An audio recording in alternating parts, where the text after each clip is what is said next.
Black Pine Real Estate at Boise Premier. And I'm Jonathan Stevens. I'm one of the owners of Homeguard Environmental. I'm partnered with some incredible people, Jared Barchi as well. And yeah, we're Homeguard Environmental. awesome. So tell us a little bit about the company and what you do. Absolutely. So here at Homeguard, we specialize in testing and removal and abatement for basically your hazardous materials. So we're looking in particular at lead, asbestos, and mold. Okay, awesome. I didn't know that you guys did lead too, so that's Absolutely. a good thing to know. How long has the company been in business? Yeah, so here in the Boise, in the Treasure Valley, we've been here since September of 2019, so fairly recent. But previous to that, I owned a location in Texas, and we were able to move it up here because I'm from this area, and of course, we love to make it back home. So, been here just over a year, and have been enjoying every second of it. Good. Are all of your technicians certified, and what is the process like to get certified? Sure. So that is one of the best parts about what we do is we try and educate not just our individuals, but everyone that we come in contact with. Idaho has been kind of the Wild West for a long time, and it kind of shows. And so because of that, we try and educate all our individuals. So the very first thing is all our technicians are EPA and AHIRA and OSHA certified to work with hazardous materials. And then they're supervised by, it's called a contractor supervisor. And that contractor supervisor has to go through a federally approved course. Basically, that's going to take you through all the stipulations of how to do it safely. And beyond that, like I said, we were certified not just at the federal level, but like I said, any states that we're performing work in, we're certified at the state level as well. So not just our technicians, but their supervisors, and then obviously as a business, we're contractor supervisor certified. We're registered with the state, and we're registered with the EPA. Awesome. So it's a pretty extensive process to get certified then, it sounds like. It is, and it varies from state by state because each state has their own state protocols, and then that's overseen by a federal protocol. Yeah. So, and it also depends on what you're looking at if you're dealing with residential versus commercial versus homes. So, So they have different standards for all correct, of and where I originally got certified in Texas, just to be able to apply for it, you either had to have a degree in an environmental science degree plus 1 year practical experience, or you had to have 3 years practical experience and just a normal degree, or you had to have 5 years practical experience in that field just to go ahead and start the class and then to apply. So they have some barriers in place, like I said, it varies state by state to make sure that you're competent at what you do and that you're able to make sure you're performing your work up to standard, not just to protect yourself, but those around you. That's really good that they have all of those protections. So, what types of materials should homeowners have tested? Absolutely. So, for homeowners and in the Treasure Valley, we see a couple items that are very common.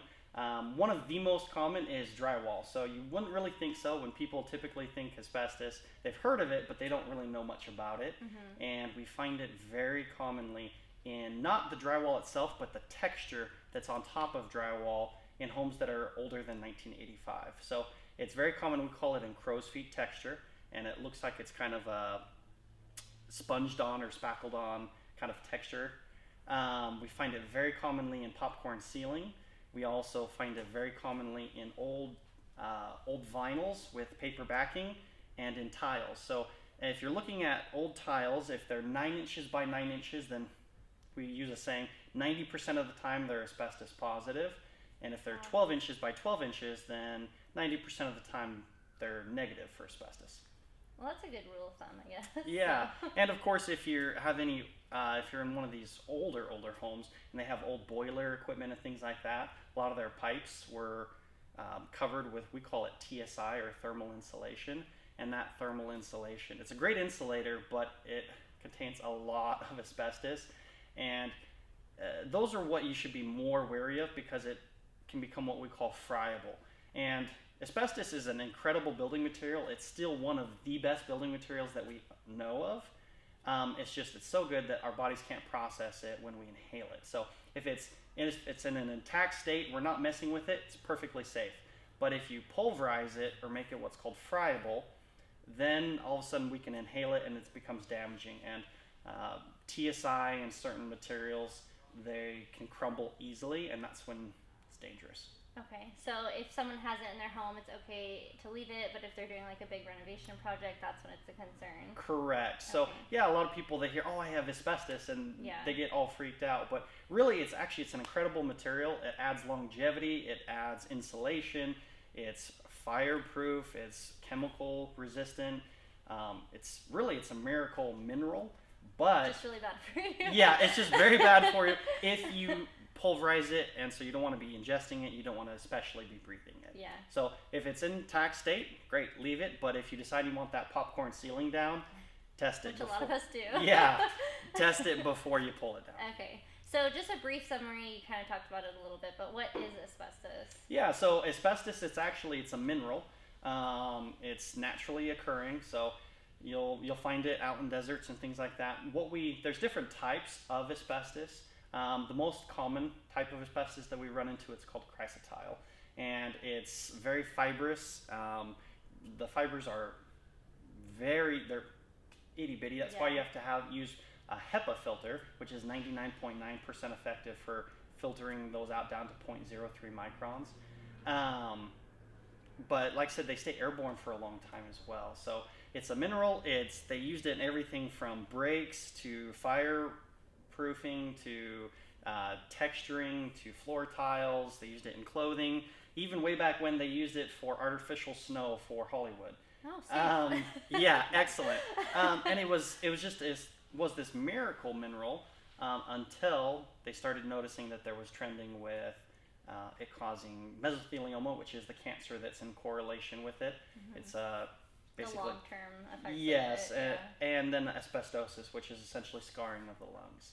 So that's when they started realizing that, then they thought, well, yes, it does have these amazing properties, but it's also so good that our bodies aren't processing it and it's damaging to people. Not worth using. Correct.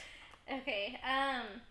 So we kind of touched on why people were using it, just because it was a really great product already. But how long, if you do get a test, does it take to get that back? Is that immediate, or does it take a little so while? that's what we pride ourselves on, is we are the fastest in the valley at what we do. So for testing, if you call us and let us know, we always try and strive to do same day sampling, and we can do same day turnaround as well. So if we can get out, sample your home, and get it to our lab by 2 p.m. on the same day, then we can have results by the end of the day, almost always. So it's really incredibly fast. And like I said, for all our asbestos projects, not only do we sample, but if we end up doing a remediation project, then we also do an air clearance on that as well, which just is another... At the end of it? At the end of it, that just shows that it's safe for family and friends. Okay, cool. Do people have to leave during this whole process then, I take it, because you do the test at the end, or And how's that work? again, we work with a lot of residences, so that's what we do specialize in. So the area that we're working in, we build a containment, is what we call. So we're using plastic essentially to section it off. We're going to put it under negative pressure so no dust is escaping. We do the removal, everything is double bagged and sealed, and then we clean everything. But since it is in its own contained area, obviously you can't come into where we're working, but you're more than welcome to be at home. So if someone wanted to do like a big remodel where they got rid of like all the popcorn ceiling in their house, would you just go room by room so that people could still stay in their home, or? That's exactly what we try and do. So if you are doing the popcorn ceiling in your entire house, that's obviously a larger project, but we do it section by section. And if it's a smaller renovation like a kitchen, like I said, you won't be able to come into the kitchen while we're working, but you're more than welcome to be in the rest of the house. Yeah, because that is sleeping there and such. Yes, that is the entire purpose of us setting up containment and putting it under negative pressure, so that we can limit cross-contamination into any other areas. Okay. So at what point do people typically contact you?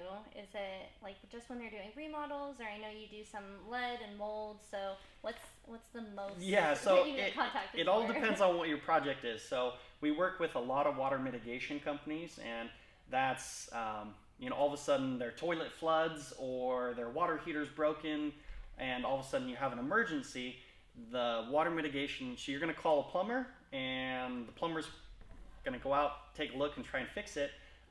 When they get there, or you might call a water mitigation company to try and suck up the water or fix it.